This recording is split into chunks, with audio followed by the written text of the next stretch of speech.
in Hindi subject, chapter कर्मवीर।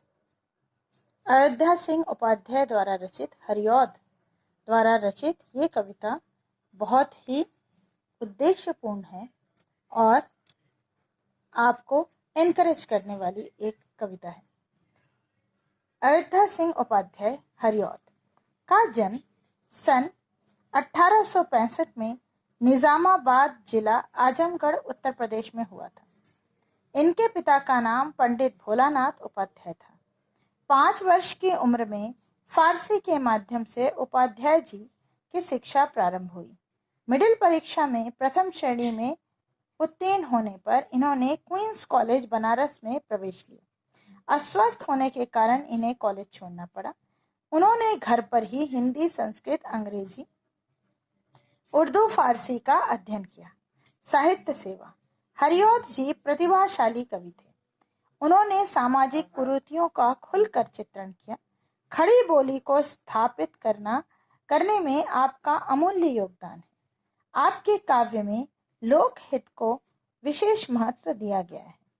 हरिऔध जी की प्रमुख रचनाएं प्रिय प्रवास, वैदेही वनवास, पारिजात, चुपते चौपते, चोखे चौपते, रस कलश, अधकिला फूल तथा ठेठ हिंदी का ठाठ, रुक्मिणी परिणय आदि आपकी गद्य कृतियां हैं।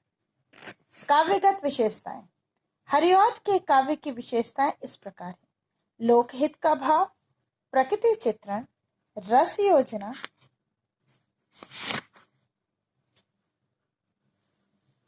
विविध विषयों का वर्णन आदि। साहित्य में स्थान। हरिऔध जी ने विषय एवं कला की दृष्टि से श्रेष्ठ साहित्य की रचना की। खड़ी बोली के प्रथम महाकाव्य प्रिय प्रवास के रचनाकार आप ही हैं। आधुनिक खड़ी बोली के कर्णधार आप ही हैं। हिंदी साहित्य में आपका गौरवपूर्ण स्थान है।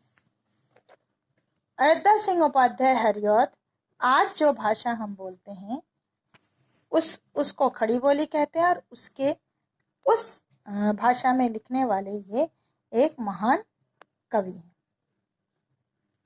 अब कविताओं का भाव मैं आपको समझाने जा रही हूँ। देख कर बाधा विविध बहुविघ्न घबराते नहीं, रह भरोसे भाग के दुख भोग पछताते नहीं। काम कितना ही कठिन हो किंतु उकताते नहीं, भीड़ में चंचल बने जो वीर दिखलाते नहीं। हो गए एक आन में उनके बुरे दिन भी भले, सब जगह सब काल में वे ही मिले फूले फले। यह कविता है कर्मवीरों की। कर्मवीर मीन्स जो मेहनत करने से बिल्कुल नहीं घबराते। उनको कर्मवीर कहा गया है। तो कवि कहते हैं कि जो लोग बाधाओं को देखकर घबराते नहीं हैं और भाग्य का सहारा लेकर वह पछताते नहीं हैं कि अरे मेरा भाग्य खराब था तो इसलिए मैं ये नहीं कर पाया, वो नहीं कर पाया, ऐसा नहीं। वह अपने परिश्रम पर भरोसा रखते हैं। काम कितना ही कठिन हो किंतु उकताते नहीं। कठिन से कठिन काम को करने में भी वो पीछे नहीं हटते, बोर नहीं होते, मेहनत से करते जाते हैं जब तक वह कार्य समाप्त नहीं हो जाता। भीड़ में चंचल बने जो वीर दिखलाते नहीं। बहुत लोग होते हैं जो जब भीड़ देखते हैं, ज्यादा लोग देखते हैं तो शो ऑफ करते हैं। कर्मवीर शो ऑफ नहीं करते हैं, वह शांत रहते हैं और अपने काम पर ध्यान देते हैं। और इस स्वभाव के कारण इनके बुरे दिन भी भले हो जाते हैं। और ऐसे ही लोग सब जगह सब काल में उन्नति करते हैं। व्योम को छूते हुए दुर्गम पहाड़ों के शिखर, वे घने जंगल जहां रहता है तम आठों पहर। गरजती जलराशि की उठती हुई ऊंची लहर, आग की भयदायिनी फैली दिशाओं में लवर।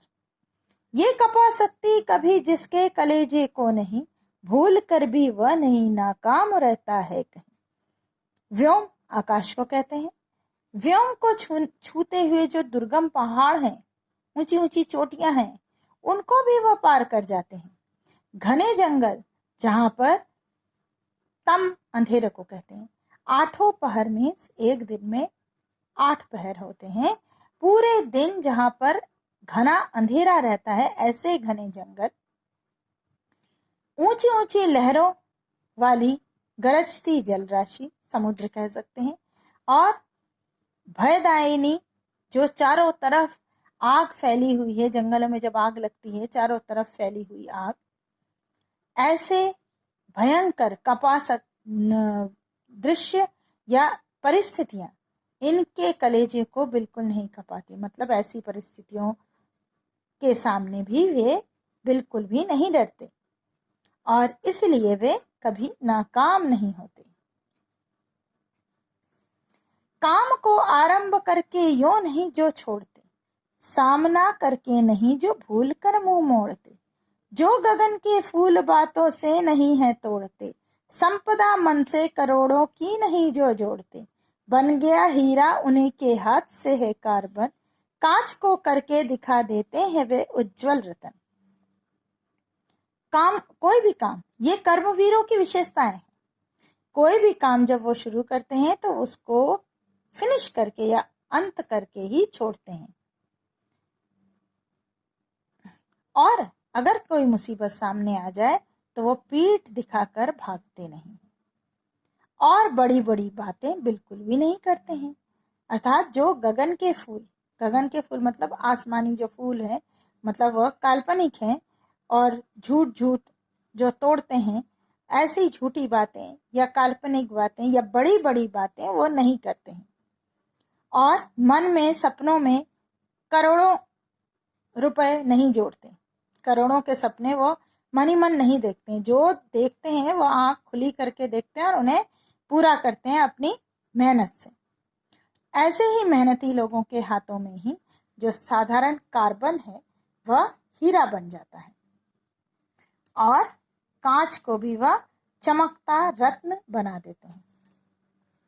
पर्वतों को काटकर सड़कें बना देते हैं वे, सैकड़ों मरुभूमि में नदियां बहा देते हैं वे, गर्भ में जलराशि के बेड़ा चला देते हैं वे, जंगलों में भी महामंगल रचा देते हैं वे, भेद नभ तल का उन्होंने है बहुत बतला दिया है, उन्होंने ही निकाली तार की सारी क्रिया।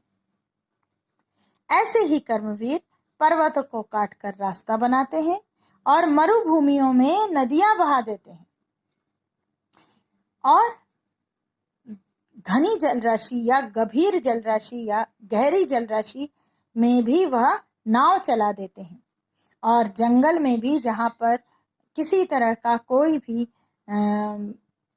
उन्नति क्या या प्रगति का कोई भी रास्ता ना हो, वहां भी वह खुशियां लहरा देते हैं। ऐसे ही लोग आकाश की गहराइयों को नापते हैं, अर्थात ऐसे ही वैज्ञानिक बनते हैं बहुत मेहनत से, ठीक है। और जो कि तार की सारी क्रिया, तार मीन्स आपके टेलीग्राम जब उन्होंने शायद कविता लिखी होगी, टेलीग्राम का इन्वेंशन हुआ होगा। टेलीग्राम मीन्स एक शहर से दूसरे शहर में मैसेज भेजना, वो वाया वायर, विदाउट वायर होता था, एक प्रकार का मेथड होता था।